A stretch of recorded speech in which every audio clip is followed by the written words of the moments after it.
welcome back to the channel, everyone. What's going on? So thanks for joining me today. In this video we're going to be doing something pretty exciting. We're going to throw in my new 4-bar map sensor that I got. I'll show you guys that.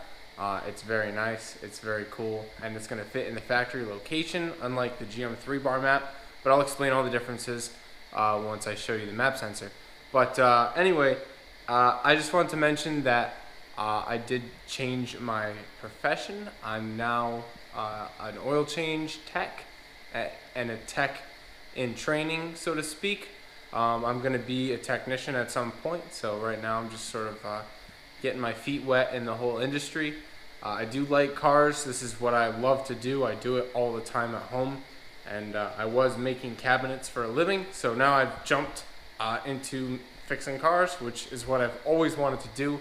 But it's taken me some time to accept that, and I think that that's what I'm going to find the most satisfaction doing in my life. And although I have a long road ahead of me, I do have a good background in fixing cars, but I'm no master technician, so it's going to take some time before I feel like I'm efficient, but I'm getting there. So bear with me. I'm dealing with a lot of work-related stuff right now. I'm doing training for work as well. There's a lot of online training that I'm doing. So yeah, that's all in the works as well. So very distracted right now, but I'm going to try to keep putting videos out for you guys. And I think this video is hopefully going to be a desirable one for you guys, because I'm going to show you guys how to use the new tuning software called Honda Tuning Suite. And to be honest, I don't really know how to use it either, but I'm just going to figure it out, and you guys are going to join me for the ride. So we'll see if we can get this car to tune. In this video, hopefully, I don't know if I'll get it done tonight or tomorrow, but I'd like to at least try to get the car to start. Not going to drive the car anywhere, even though the roads are pretty clean. Maybe we can take the car out pretty soon, but the roads are clean right now. It's rained, we haven't had a snowstorm, but we're going to get another one this weekend. So I guess we'll have to see, but bear with me. Hopefully I won't talk too much more. But yeah, so thanks for watching, guys. Right off the bat, I appreciate everything. We're really growing the channel. It's really happening, so I appreciate everything. And I just want to say that it's been a long road, but we got a long road to go. So what we're doing today is putting in a new map sensor. As you can see right up in here, we got our stock map sensor, this guy, and we're gonna go ahead and unscrew that. We'll unplug it too. Bam. And then we're gonna go ahead and unscrew it 2 Phillips, pop it out, and I'll get our other map sensor, and I'll explain the whole map sensor situation. So you can see we've got our 2 map sensors right here. We've got our Denso, which is the factory map sensor, which I believe is a 1-bar, and a 1-bar map sensor is not really, it doesn't really read any boost, but you can run 11 pounds of boost on it. So basically, atmospheric pressure comes into play, so you have to subtract that from what 1 bar is. And when it's a 1-bar map sensor, 1 bar I think is hang on, I gotta look this up. Yeah, so basically one atmospheric pressure is -14 basically, so you have to compensate for that. So that's that 1 bar is that -14.7 psi.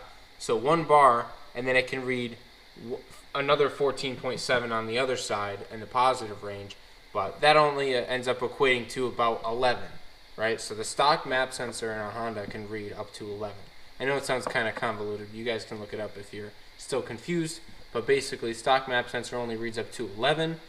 Some people will jump up to a 2-bar map sensor, which will really only allow you to go up to I think like 15 or something, and then a 3-bar map sensor will allow you to go up to 30 psi, and then beyond that, a 4-bar map sensor will allow you to get up to, I think it's like 38 or something even higher, maybe like 45 psi. And a 4-bar map sensor, which is what this is by Omni Power here. You can see the Omni on it. And this is a Map B 4-bar. So this is actually a 4-bar map sensor. This will read up to 40 psi. Not that we need 40 psi. I'll never push 40 psi in this car, ever. Never, ever, ever. But This is kind of the one that I found that fits in the factory location. I hope that we don't lose too much density like in our graphs and stuff like that. Like, I hope that it's not too much of a span, being that it's a 4-bar and not just a regular 3-bar. But I do think that it should be fine. So I'm going to go ahead and install this just the way it came off. It came with a new O-ring, which I am going to use because it's nice and pliable still. This one's kind of dry rotted, so I'm going to put this in the hole in the car. And it goes right in here. And then I'll put new map sensor right here.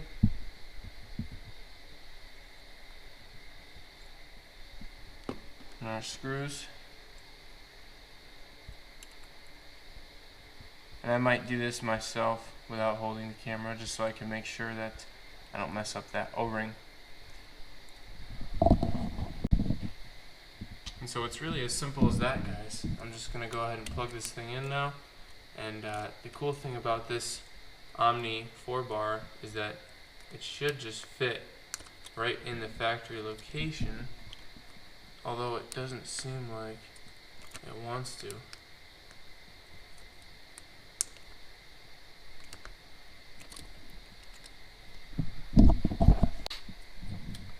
So I ran into a bit of a snag actually. I tried to plug it in, and this little slit right here, I don't have that little slit in this map sensor. So I'm going to go ahead and take it back off just so I can show you guys. So we may have to do a little modification here, which isn't too big of a deal. I didn't think I was going to have to, but I'm going to modify my harness rather than this, just in case this doesn't work. And then I can still return this, because I can always get one of these at the junkyard for dirt cheap, and this is, you know, an expensive map sensor. So unfortunately it doesn't fit, even though it said it would. You know, that's the name of the game. But maybe we can take this clip apart and make it easier for me, or maybe not. I think I might just stick a razor in there and cut that tab out as deep as I can, and then hopefully we can plug this guy in, and then we can make a tune, which is what I want to show you guys on the tuning suite. Alright, so I'm not sure if I'm going to put that last clip in there or not, but it didn't fit at first. That was because the tabs were too close together on the inside of the Omni connector. I don't know if it was an error or something got messed up in the machining, or, you know, I think that they hollow out factory sensors and then put the guts in them, so I'm not really sure what happened, but basically the tabs were bent together. If I pried them apart a little bit, it might have worked better if the sensor wasn't so cold outside, but one of the tabs did snap. Not too concerning, it's on the inside. All it did was fit into a prong in here. It's got nothing to do with the terminals. It's not a big deal. So I still plugged it in, and it works fine as far as the plug goes. So everything's working. New O-rings in there. It's nice and tight. Plug's not going to fall off. I assume all the terminals are making connection. So now all we got to do is tune this thing. So I'm going to go ahead and get my laptop, and I'll see you guys over on the laptop. Alright, so hopefully that video turned out well, and you guys were able to see me make that base map. That's only the second base map I've made on HANA Tuning Suite. I made another one prior as like a practice for making the video, like, I don't know, weeks ago, but just made that one now. I think it's pretty good. Now I'm in the car, and I'm going to try to see if I can get this thing to hook up to the laptop. So I've got down here, I've got my ECU, got my nice little plexiglass cover on it. Made that little cover so I could see through to the board. But basically, I got one cord here that comes off of my Hue log, which is this guy, and the Hue log is the data logging portion here, and that goes onto this port on there on the ECU. And then I have the ostrich right here, which there's another USB coming off of there.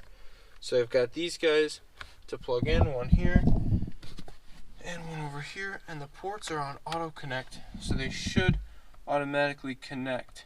So I'm going to go ahead and throw the battery on charge and key the car up, just so we can mess around here and not have the thing die on us.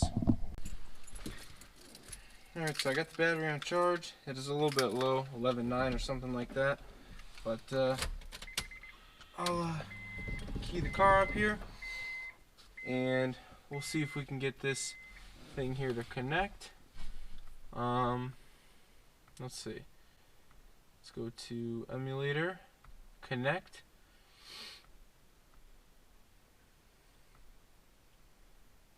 Looks like we're connected. Let's alright. Let's say upload calibration. Alright. It is hard to tell whether or not it did upload the tune, I guess. I guess we'll just have to see if the car starts.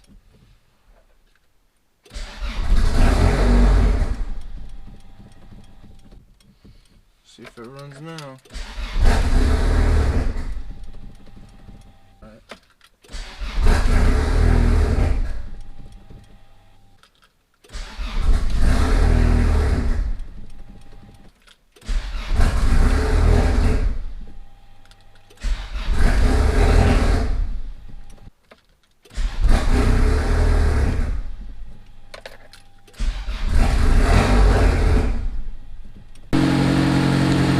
So I did have to play with it for a little while, but I did get it running. I had to mess with the fueling just a little bit to get it to settle in a nice happy spot.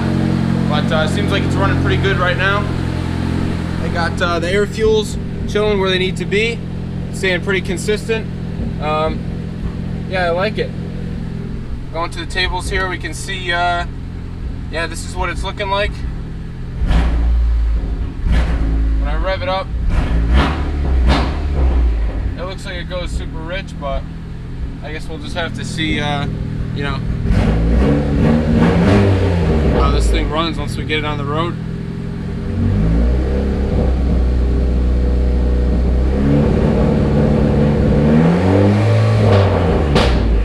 Woo! Sounds pretty sweet.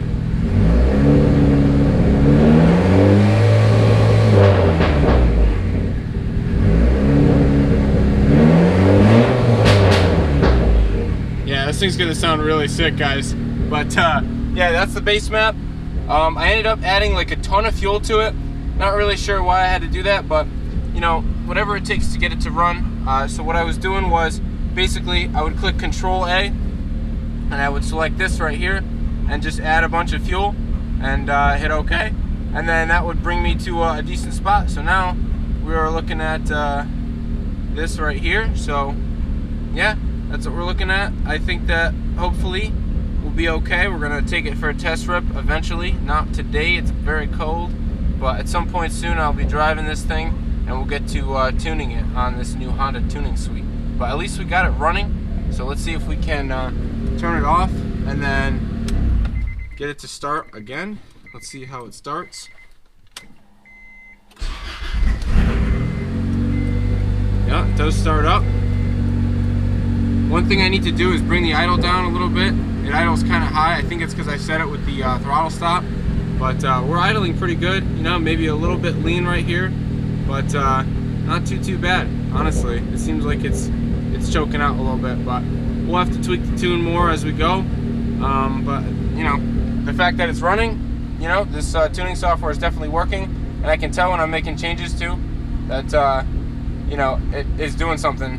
So if I highlight all this, we'll add in 3% fuel to enter, and you heard the idle fix itself a little bit, and now it's back to 15 from like 16. So you know, it's gonna be a process. Let me add another 3% in. You guys can see, if you see the change, there we go. Now we're back down to like 14.7, 15. So that's you know, we're gonna have to tweak this thing. I'm gonna bring that idle down at some point, but for right now, I think that's gonna be it. So thanks for watching, guys. Hopefully you enjoyed, and maybe I'll give it another rev or two. I'll put you guys by the exhaust just to get you a little bit of hype, because I'm pretty hyped right now. I can't wait to ride in this thing again and get it tuned and get it to rip on this 3-inch exhaust.